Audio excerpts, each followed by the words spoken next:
See if they move. I mean, you saw Bill. They're going to move. Well, look, they're already moving. Hold on, Bill Ackman. No, they're not. Hold on. People say they're going to move all the time after elections. Listen, they don't do it. Bill Ackman said he was going to move. You know how many people moved out of New York City in the last 3 years? 600,000.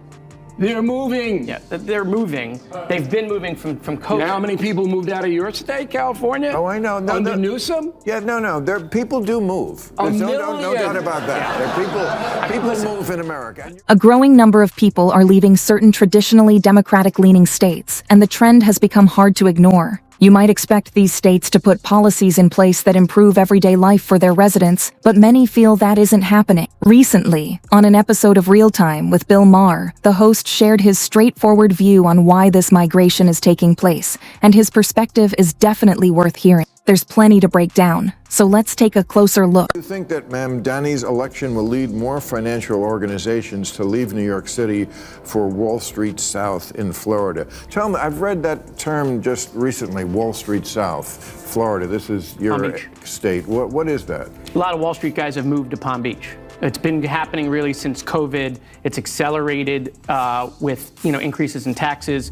It's not just out of New York. It's New Jersey, Connecticut, it's Chicago, it's California. So they're fleeing high tax blue states for Florida. Maher raised a direct question about why so many companies are leaving Democratic-leaning states for places like Florida. He quickly gave his own answer: higher taxes. But he suggested that this is only part of the picture. According to him, many businesses feel the financial pressures in these states have become too heavy to manage. And it's not only companies making a move. Many residents are relocating as well. In a moment, we'll share the clips that explain what's behind this trend and outline other reasons people are choosing to leave. From strict rules to rising everyday expenses, there's a much broader story behind this shift. This is the luckiest guy in the world that Mamdani got elected, because his district is going to explode. My house, I live 8 miles outside of Queens, has gone up 20% in value since Mamdani announced. Okay? Because people aren't going to pay the punishing taxes. New York is the highest tax state in the union. But you said your house value has gone up. Yeah, because they're moving to Nassau County. Oh, they're moving out of the city. Out of the city, and they can still take the train back in the city and not pay the millionaire's tax or whatever crazy thing this guy wants. O'Reilly says the main reason so many people are leaving New York is the push to raise taxes on high-income residents. Since wealthy individuals make up a big part of the city's tax base, the economy depends heavily on them. When the new mayor signaled another tax hike, many top earners decided it wasn't worth the added cost and chose to move elsewhere, taking their financial contributions with them. O'Reilly argues that this reaction was predictable, given how much pressure these policies put on the group supplying much of the city's revenue. But what people don't understand is he can't raise the taxes unless the state okays it, and the state is not going to okay it. So this is just smoke and mirrors.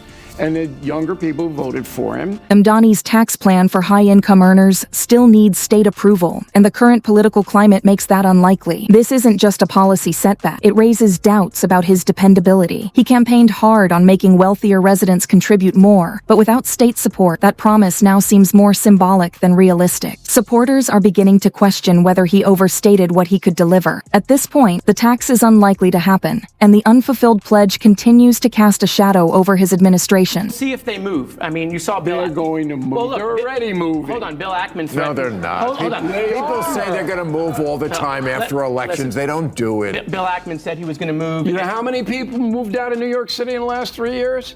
600,000. They're moving. Yeah, they're moving. They've been moving from COVID. You know how many people moved out of your state, California? Oh, I know. Under Newsom? Yeah, no.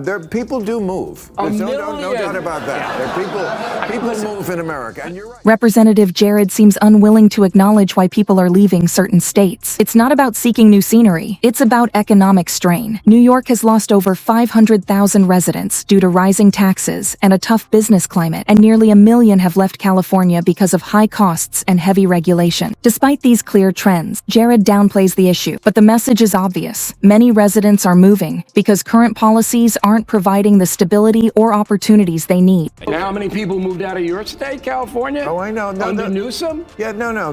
People do move. There's no doubt about that. People move in America, and you're right. No, but they're not moving because they want a better view. They like to keep more of their money Yes, that that's they true. earn. Yeah, no, that's true. Florida is a really good case study. So when DeSantis became governor, there were 250,000 more registered Democrats in Florida when he became governor 8 years ago. Now there's 1.4 million more registered Republicans in Florida. That's all migration from COVID and re-registration from COVID, 100%. Right. So it absolutely is happening. Whether they will abandon New York in droves, I mean, Bill Ackman's a really good example. He said he was going to leave, right? He's been going after Mamdani. He spent a lot of money on him. And then the day Mamdani won, he said, I'm willing to talk and sit down and work with you. That doesn't sound like he's packing Well, his it's not bags. everybody, but look, if you're a person in New York City earning $150,000, okay, that's a lot of money for most people in the United States. That's nothing in New York City. 150K doesn't get you very much. Right. It gets you In-N-Out burgers. The lawmaker keeps trying to shift the conversation, but the trend is hard to ignore. If pandemic factors were the main reason people move, the migration wouldn't be so one-sided. Most moves are from blue states to red states, not the other way around. The simplest explanation is that many residents prefer states with lower taxes, fewer regulations, safer communities, and more affordable living. The pattern speaks for itself. So that the working people at a certain level are going to say, I'm going to the congressman's state because there's no state tax there. There's no local tax there. I get to keep more of my money. This isn't complicated. Well, I I've looked at moving because I'd like to keep more of my money too. And Where should Maher move? I'm to? not moving anywhere. I'm not moving anywhere. No? No.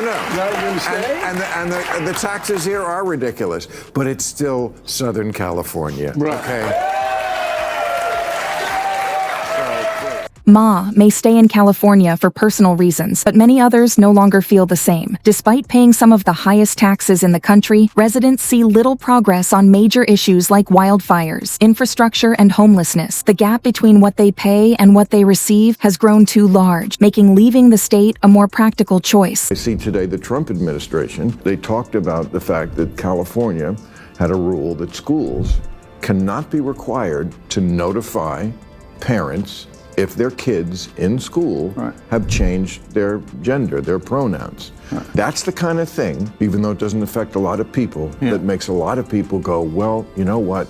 That's the party without common sense. Now, if that's your state, how are you? Well, I just disagree with that. I mean, the law was you would be fired. A teacher would be fired if a teacher did not report or snitch on a kid talking about their gender identity. I just think that was wrong. I think teachers should teach. I don't think they should be required to turn in kids. And by the way, we're talking about their parents. How can you snitch? The idea of a snitch and a parent to me doesn't compute. Well, I don't. But what is the job of a teacher? This isn't the main reason people leave California, but it does worry many families. Recent debates about schools not informing parents when a child wants to change their gender have created concern. Parents feel they should be included in major decisions, and the idea of limited communication makes them uneasy. While not the biggest factor in the state's population shifts, this issue has become one of the cultural concerns, prompting some residents to question whether California still reflects their values. But I was on. I appreciate that. I was on KBLA